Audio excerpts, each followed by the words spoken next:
Okay जी, तो हम intra temporal complication of otitis media पढ़ लेते हैं। सबसे पहले उसकी जो कॉम्प्लिकेशन आ रही होगी वो होगी एक्यूट मस्टर्डाइटिस। एक्यूट मस्टर्डाइटिस शुरू करने से पहले आप मस्टर्ड का थोड़ा स्ट्रक्चर पढ़ लेते हैं। मस्टर्ड का अगर मिसाल के तौर पे अगर ये हमारी नीचे बोन है ना, ये मस्टर्ड की बोन है, तो इसके ऊपर हमारा पेरीओस्टियल टिश्यू पाया जाएगा। पेरीओस्टियल टिश्यू आप लोगों को पता है ना, जो हमारा कनेक्टिव टिश्यू है, इसके अंदर हमारी ब्लड वेसल्स वगैरह होती हैं, नर्व्स होती हैं जो हमारी उसको सप्लाई कर रही होती हैं बोन को या फिर हमारे म्यूकोजा को। फिर इसके ऊपर हमारा म्यूकोजा पाया जाएगा। ठीक है, ये आप समझ लो कि हमारा स्ट्रक्चर है मस्टर्ड का। उसके बाद हमने एक्यूट मस्टर्डाइटिस उस कंडीशन को कहना है जब हमारा इन्फेक्शन ये जो हमारी म्यूकोपेरियोस्टियल लेयर है इसको क्रॉस करके हमारा बोन में चला जाएगा। अगर बोन में चला जाएगा तो उस कंडीशन को हम कहेंगे कि हमारा अभी हो चुका हुआ है एक्यूट मस्टर्डाइटिस। उसके बाद हम इसकी एटियोलॉजी देख लेते हैं। एटियोलॉजी में सबसे पहले रिस्क फैक्टर्स आ जाएंगे, किन लोगों में ज़्यादा रिस्क है कि उनको मस्टर्डाइटिस हो सकता है अगर कोई इन्फेक्शन हुआ है। एक तो अगर बहुत ही ज़्यादा विरुलेंट ऑर्गेनिज्म गया है, मतलब उसकी विरुलेंसी बहुत ज़्यादा थी, बहुत ज़्यादा डेंजरस कोई बैक्टीरिया गया है, तो वो एक तो फैक्टर हो सकता है। दूसरा हमारा हो सकता है कि अगर किसी की इम्यूनिटी वीक है, इम्यूनिटी मिसाल के तौर पे उन पेशेंट्स की वीक होती है जिनको कोई मतलब वायरस का इन्फेक्शन हुआ हो, जैसे मीजल्स का या फिर एक्जेंथीमेटस फीवर हुआ हो। मिसाल के तौर पे जैसे हमारा पर्वो वायरस अगर B19 या B12 कर रहा होता है तो हमारा एक्जेंथीमेटस फीवर हो रहा होता है। या किसी की न्यूट्रिशन नहीं अच्छी होगी, इम्यूनिटी अच्छी नहीं होगी, या फिर किसी को कोई सिस्टेमिक डिसऑर्डर जा रहा है जैसे डायबिटीज़ वगैरह, ठीक है, तो उनकी इम्यूनिटी वीक होगी तो वो भी प्री डिस्पोज हो सकते हैं एक्यूट मस्टर्डाइटिस को। ठीक है, उसके बाद हम देख लेते हैं कौन सा बैक्टीरिया बहुत ज़्यादा कॉमन है, वो है हमारा बीटा हेमोलिटिक स्ट्रेप्टोकोकस, जो कि हमारा एक्यूट मस्टर्डाइटिस कर रहा होगा। और भी बैक्टीरिया हैं, एनारोब्स वगैरह भी हैं, लेकिन जो सबसे ज़्यादा कॉमन है ना हमारा बीटा हेमोलिटिक स्ट्रेप्टोकोकस। इस वजह से इसके लिए हमने सबसे पहले एंटीबायोटिक देनी होती है कल्चर एंड सेंसिटिविटी से भी पहले। उसके बाद पैथोलॉजी देख लेते हैं। पैथोलॉजी में सिर्फ दो तरह की चीज़ें देखी जाएंगी कि प्रोडक्शन ऑफ पस हो रही होगी अंडर द टेंशन।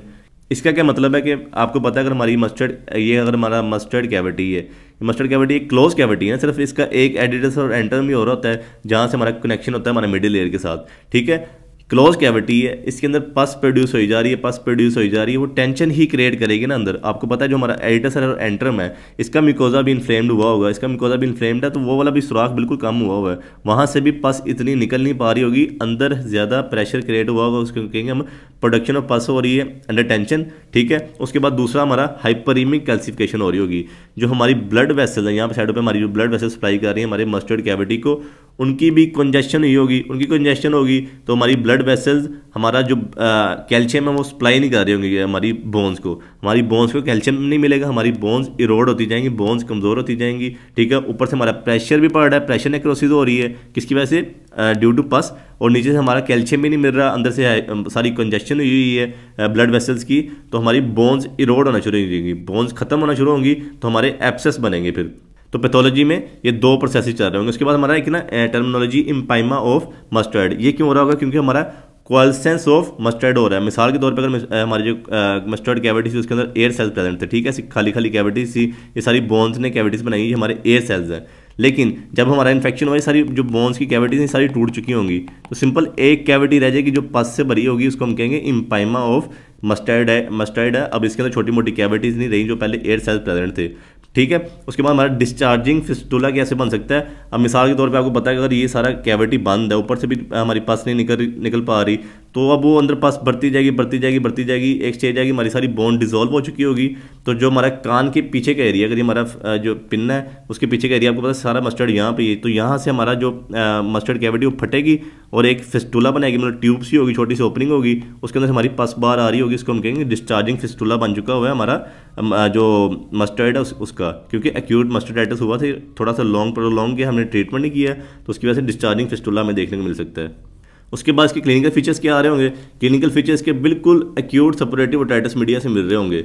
आप लोगों ने थोड़ा बहुत डिफ्रेंशिएट करना है कि अगर आप ट्रीटमेंट कर रहे हो एक्यूट सपोरेटिव ओटाइटिस मीडिया का, तो ट्रीट हो रहा है कि नहीं, पेशेंट हो रहा है, क्या वो स्वेयर मस्टर्डाइटिस की तरफ तो नहीं चला गया हुआ। अब मिसाल के तौर पे अगर उसको पहले थी पेन बिहाइंड द ईयर, ठीक है, आपको पता है जो हमारा पिन है तो उसके पीछे हमारा मस्टर्ड है, तो उसको वहाँ पे पेन हो रही होगी, अगर हमने एंटीबायोटिक दी है एक्यूट सपोरेटिव ओटाइटिस मीडिया के लिए, तो पेन भी ठीक हो जानी चाहिए, बुखार भी कम हो जाना चाहिए, क्योंकि आपको पता है ट्रीटमेंट हम कर रहे हैं। अगर वो नहीं कम होता, परसिस्टेंट पेन रहती है, ठीक है, या फिर उसकी इंटेंसिटी भी इंक्रीज हो जाती है, रिकरेंस ऑफ पेन हो जाती है, तो हमने समझ जाना है कि अब वो पेशेंट मास्टरडाइटिस की तरफ चला गया हुआ है, ठीक है, उसका अब एक्यूट मास्टरडाइटिस हो चुका हुआ है। और उसके बाद फीवर में भी वही कंडीशन है, अगर हम एंटीबायोटिक दे रहे हैं, अगर फीवर कम हो रहा है तो ठीक है, एक्यूट सेपरेटिव टाइटिस मीडिया था, हमारा इन्फेक्शन सिर्फ अभी म्यूकोजल पेरियोस्टियल लेयर तक था, अभी हमारा बोन को इरोड नहीं किया था, लेकिन फीवर नहीं उतरता तो हमने समझना अगर ये हमारी बोन को भी इरोड कर चुका हुआ है। और उसके बाद हमने एयर डिस्चार्ज देखना है। जो हमारा एक्यूट मास्टरडाइटिस का केस होगा ना, उसके अंदर हमारा जो एयर डिस्चार्ज होगा, एक तो प्रोफ्यूज हो जाएगा, मतलब अमाउंट में इंक्रीज हो जाएगा, दूसरा प्यूरलेंट हो जाएगा, प्योर प्यूरलेंट येलो कलर का पस निकल रही होगी हमारे कान से, तो हम समझ जाएंगे हमारा एक्यूट मास्टरडाइटिस हो चुका हुआ है, हमारा इन्फेक्शन अब मस्टर्ड में जा चुका हुआ है। और एक बात हमेशा याद रखनी है, अगर पेशेंट बोले ना कि 3 वीक से ज़्यादा मेरा एयर डिस्चार्ज हो रहा है, तो आपने समझ जाना है कि ये पेशेंट एक्यूट मास्टरडाइटिस है, क्योंकि जो एक्यूट सेपरेटिव टाइटिस मीडिया के पेशेंट होते हैं ना, वो ज़्यादा से ज़्यादा 1 हफ्ते तक उनके कान में से पस निकलती है, उनको एंटीबायोटिक वगैरह दो तो ठीक हो जाते हैं। और एंटीबायोटिक दी उसके बाद भी उसकी पस निकल रही 3 हफ्ते हो गए हुए हैं, तो आपने समझ जाना है कि अब ये इन्फेक्शन मस्टर्ड के अंदर जा चुका हुआ है। उसके बाद हम देखते हैं कि साइंस क्या हैं जो हमने क्लिनिक में देखने हैं। एक तो हमें मस्टर्ड की टेंडरनेस देखने को मिलेगी, आप लोगों को पता है मस्टर्ड टेंडर हो चुकी होगी क्योंकि उसकी इन्फ्लेमेशन हो चुकी है। तो ये हम टेस्ट कर रहे होते हैं कि रूट ऑफ जाइगोमा से कर रहे होते हैं, जो हमारी चीक बोन है ना, जाइगोमेटिक बोन है, वहाँ से उसकी पोस्टीरियर रूट जा रही होती है, वहाँ से हम चेक कर रहे होते हैं। इतना ज़्यादा डिटेल में जाने की जरूरत नहीं है, बस इतना समझ लो कि टेंडरनेस ऑफ मस्टर्ड हो रही होती है और हम रूट ऑफ जाइगोमा से चेक कर रहे होते हैं इसको। उसके बाद जो एयर डिस्चार्ज है, ठीक है, वो पल्सटाइल इन नेचर होगा, जिसको हम कह रहे हैं light house effect. Light house effect ये होता है कि अगर हम कान में, अब देखो डिस्चार्ज आया, जो एक्सटर्नल डीटी कैनाल के अंदर डिस्चार्ज आया हमारा टिम्पैनिक मेम्ब्रेन से गुजर के मस्टर्ड एयर कैविटी में, ठीक है, पहले डिस्चार्ज है वहाँ से हमारा एरिटस और एंट्रम से आया हमारे मिडिल लेयर में, मिडिल लेयर से हमारा टिम्पैनिक मेम्ब्रेन से होता हुआ हमारे एक्सटर्नल डीटी कैनाल के अंदर आया। हम वो जो डिस्चार्ज है उसको कॉटन के साथ साफ करते हैं, ठीक है, कॉटन बाहर निकालते हैं, दोबारा देखते हैं डिस्चार्ज दोबारा आया होता है, तो उस कंडीशन को हम कह रहे थे कि लाइट हाउस इफेक्ट है। और पल्सटाइल इन नेचर ये होता है कि जैसे जैसे हमारी जैसे पल्स टिक टिक टिक टिक कर रही है ना, वैसे ही हमारा जो डिस्चार्ज होता है टिक टिक टिक टिक कर करके हमारे उसके अंदर गिर रहा होता है, जो एक्सटर्नल डीटी कैनाल है। तो इसके नीचे हम कह रहे थे पल्सटाइल है या फिर लाइट हाउस इफेक्ट है। उसके बाद हमारी हो जाएगी sagging of posterior superior metal वाल। आपको पता है अगर ये हमारी मीटल वाल है, अगर इस सामने में सुराख दिखा रहा हूँ, जिसकी पोस्टीरियर वाल है, इसके पीछे हमारा मस्टर्ड सारी कैविटी प्रेजेंट है, यही कैविटी इन्फ्लेम्ड हो जाएगी, इसका इन्फेक्शन हो गया, वो पस भर चुकी हुई है, तो ये हमारी सैगिंग कर देगी, जो हमारी पोस्टीरियर वाल है वो ऐसे हो जाएगी, थोड़ी सी अंदर की तरफ देखने को मिलेगी। इसको हम आगे जाके पढ़ेंगे, इसको मीटल एब्सेस भी कह रहे होते हैं, ठीक है। ये थोड़ा सा इसको इन्हें कंप्रेस कर दिया होगा, तो सैगिंग ऑफ पोस्टीरियर मीटल वाल देखने को मिलेगी। उसके बाद परफोरेशन ऑफ टिम्पैनिक मेम्ब्रेन हो चुकी होगी। आप लोगों को जब मैंने एक्यूट सेपरेटिव टाइटिस मीडिया पढ़ाया था, मैं तब बताया था कि निप्पल लाइक एब्सेस बन रहा होता है। अगर ये हमारी टिम्पैनिक मेम्ब्रेन है ना, गुलाई में टिम्पैनिक मेम्ब्रेन, उसके ऊपर निप्पल लाइक ऐसा बन रहा होता है, यहाँ से छोटा सा सुराख होता है जिसमें येलो सा स्पॉट होता है, इसमें से हमारी पस बाहर आ रही होती है, तो यही परफोरेशन टिम्पैनिक मेम्ब्रेन होती है। उसके बाद हमारी आ जाएगी स्वेलिंग ओवर द मस्टर्ड। वो मैं आपको ऑलरेडी बता चुका हूँ कि हमारे जो कान का पीछे का एरिया है वहाँ पर हमें स्वेलिंग देखने को मिलेगी, ठीक है।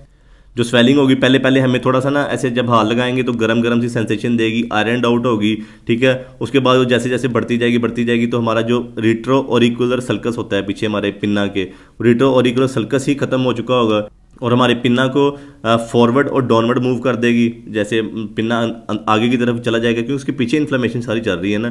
और एट द एंड अगर हमने उसको स्ट्रेट नहीं किया, पस बढ़ती जा रही, बोन सारी डिजोल्व हो जाएगी। एट द एंड हमारे स्किन के नीचे सारा जो पस वगैरह वो आ जाएगी और पस वहाँ से फटेगी और बस्ट आउट होगी और हमें कान के पीछे जख्म देखने को मिलेगा। इसको हम कहेंगे फिस्टुला बन चुका है, डिस्चार्जिंग फिस्टुला बन चुका हुआ है। उसके बाद हमारा हेयरिंग लॉस हो रहा होगा।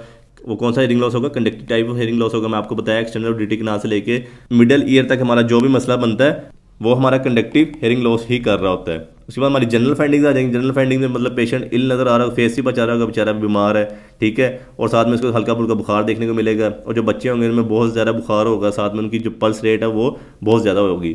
इन्वेस्टिगेशन करनी है। इन्वेस्टिगेशन में सबसे पहले हमने सीबीसी वगैरह करवानी। सीबीसी में जो हमारे वाइट ब्लड सेल्स हैं वो ज़्यादा होंगे, ईएसआर इंक्रीज हुआ होगा, हमें पता चलेगा हमारा इन्फेक्शन चल रहा है बॉडी के अंदर।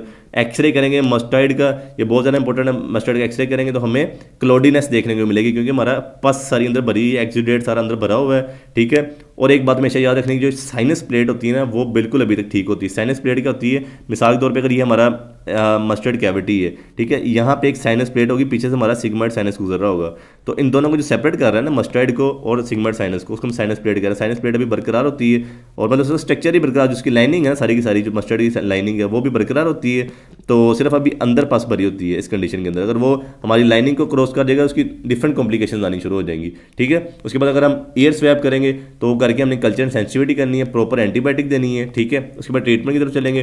ट्रीटमेंट में सबसे पहले हॉस्पिटलाइजेशन करनी है, बहुत ज़्यादा इंपॉर्टेंट है, क्योंकि बहुत ज़्यादा सीवियर कंडीशन है। पेशेंट अगर इसको ईजी लेगा तो परमानेंट हेयरिंग लॉस कर सकता है, ठीक है। सबसे पहले उसको हॉस्पिटलाइज करना है आप लोगों ने। फिर उसके बाद एंटीबायोटिक्स में एमोक्सिलिन और क्लोरामफेनिकोल तो दे देनी, क्योंकि एनारोब्स के लिए या फिर ये बीटा हेमोलिटिक स्ट्रेप्टोकोकस में ऊपर आप लोगों को बता चुका हूँ। फिर उसके बाद कल्चरल सेंसिटिविटी हो जाएगा, फिर हम प्रॉपर एंटीबायोटिक दे देंगे।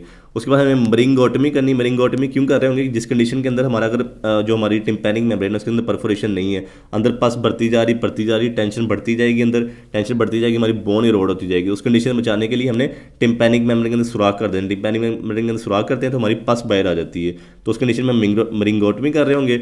और उसके बाद हमने कोर्टिकल मस्टेडेक्टमी करनी है। किन कंडीशंस के अंदर करनी है? जब सब पेरिओस्टियल एब्सेस बन चुका होगा। सब पेरिओस्टियल एब्सेस ये होता है कि मिसाल के तौर पर ये हमारी बोन थी सारी की सारी, अंदर सारा इन्फेक्शन हुआ था, बोन इन्फेक्शन इरोड करता करता करता करता अब आप लोगों को पता है जो बोन की दोनों साइड पे ना पेरिओस्टियल टिश्यू होता है, जो उसका जो कनेक्टिव टिश्यू है जिसके अंदर उसकी ब्लड वेसल्स और नर्व्स वगैरह होती हैं, ठीक है। करता करता करता ये सारे कुछ डिजोल्व करता करता करता एट द एंड सब पेरिओस्टियल जगह पे आ चुका होगा, जिसकी नीचे वाली लेयर है पेरिओस्टियल लेयर, यहाँ तक आ चुका होगा। इसके बाद तो हमारी स्किन नहीं है ना, तो एब्सेस अगर यहाँ तक आ गया होगा तो हमने उस कंडीशन के अंदर कोर्टिकल मस्टेडेक्टमी करनी। कोर्टिकल मस्टेडेक्टमी ये होती है कि हम पीछे से इंसिजन देते हैं कान के पीछे से, और जो मस्टर्ड कैविटी उसको सारी को रिमूव कर देते हैं, ठीक है। और दूसरी कंडीशन होगी अगर कोई sagging of posterior superior metal वाल, जो मैं आपको बता चुका हूँ कि जो सैगिंग कर जाता है हमारा, या फिर पॉजिटिव रिजर्वायर देखने को मिले साइंस, अगर हम मीटर्स को साफ करते हैं तो साथ ही दोबारा पस मीटर्स के अंदर आ जाती है, एक्सटर्नल ड्यूटी मीटर्स के अंदर, तो हमने समझ जाना है कि अब हमने कोर्टिकल मस्टेडेक्टमी करनी है। या फिर कोई चेंज नहीं आ रहा कंडीशन के अंदर, हमने एंटीबायोटिक्स दी हैं, 2 दिन देते रहे एंटीबायोटिक्स, कोई चेंज नहीं आया तो हमने मस्टेडेक्टमी कर देनी है। अगर आप मस्टेडेक्टमी नहीं करते तो आप लोगों ने हमेशा याद रखना है कि इसके बहुत ज़्यादा कॉम्प्लिकेशन आ सकती है। फेशियल पैरालिसिस हो सकती है, आपको पता है मिडल ईयर में हमारी फेशियल नर्व गुजर रही है, ठीक है। या फिर लेब्रिंथाइटिस हो सकता है, हमारे इनर ईयर में इन्फेक्शन जा सकता है, या फिर इवन के इंट्राक्रेनियल कॉम्प्लिकेशन आ सकती हैं, जो एक्स्ट्राड्यूरल एब्सेस है या फिर पैरासाइनस एब्सेस है या फिर ब्रेन के एब्सेस होते हैं, तो ठीक है। उस कंडीशन से बचाने के लिए हम मस्टेडेक्टमी कर रहे होते हैं।